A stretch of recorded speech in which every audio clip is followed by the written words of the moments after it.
সংসদৰ অধ্যক্ষ আমাৰ লোকসভা যেনেকুৱা তেনেকৈ জাপানত যিখন সংসদ আছে হাউচ অফ পাৰ্লিমেণ্ট বুলি কয়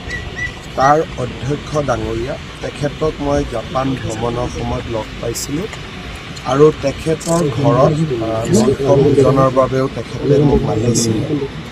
আৰু সেই সময়তে মই তেওঁক অসম ভ্ৰমণৰ বাবে নিমন্ত্ৰণ জনাইছিলোঁ তেখেতে মোৰ নিমন্ত্ৰণ গ্ৰহণ কৰি আজি প্ৰায় 52জন উদ্যোগ প্ৰতিষ্ঠানৰ বিভিন্ন স্তৰৰ বিষয়াক লৈ দুদিনীয়া ভ্ৰমণসূচীৰে অসমলৈ আহিছিলে যোৱাকালি মোৰ কাৰ্যালয়ত আমি বিতংভাৱে কথা পাতোঁ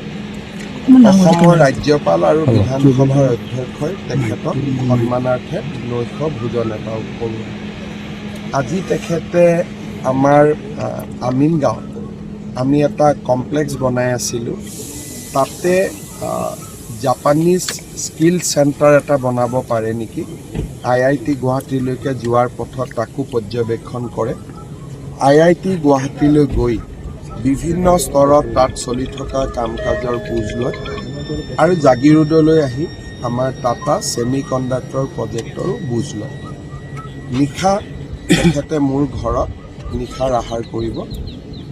জাপানৰ যিটো তেওঁলোকৰ মানসিকতা তেওঁলোক খুব লাহে লাহে খোজ কাঢ়ে হাতীৰ খোজতকৈ তেওঁলোকে লাহে লাহে খোজ কাঢ়ে সিদ্ধান্তবোৰ ভাবি চিন্তি লয় কিন্তু এবাৰ যদি সিদ্ধান্ত লয় তেতিয়াহ'লে তাত তেওঁলোক খুব স্থিৰ হৈ থাকে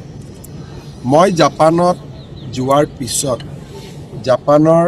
এম্বেছাডৰে অসমত দুবাৰ আহিলে জাপানৰ আন এটা উদ্যোগপতিৰ দল এডভান্টেজ অসমৰ সময়ত আহিলে আৰু জাপানৰ ইণ্টেলেকচুৱেল সকলো আমাৰ আন এখন সভাৰ কাৰণে অসমলৈ আহিছিল মোৰ জাপান ভ্ৰমণৰ পিছত এইটো চতুৰ্থ হাই লেভেল জাপানিজ ডেলিগেশ্যন যোন অসমলৈ আহিছে ইয়াৰ ভিতৰতে জাপানে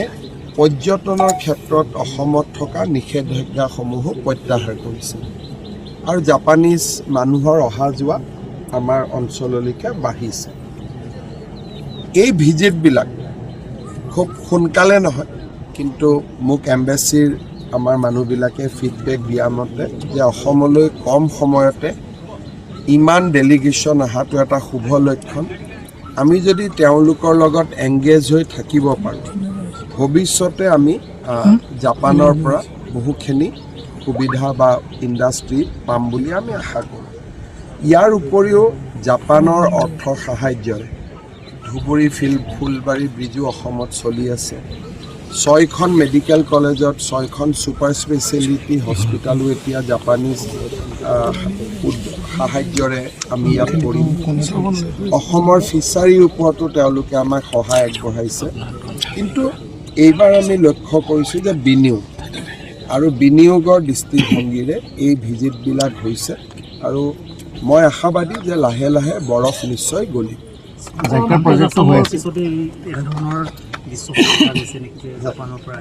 এডভান্টেজ অসমৰ পিছত জাপানৰ পৰা ডেলিগেশ্যন দেখিছে আদানীৰ অসমত ভ্ৰমণ দেখিছে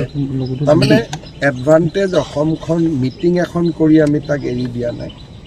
এই কথাবিলাকত বাস্তৱত ৰূপায়িত হোৱাৰ কাৰণে আমি পৰ্যায়ক্ৰমে আগবাঢ়িছোঁ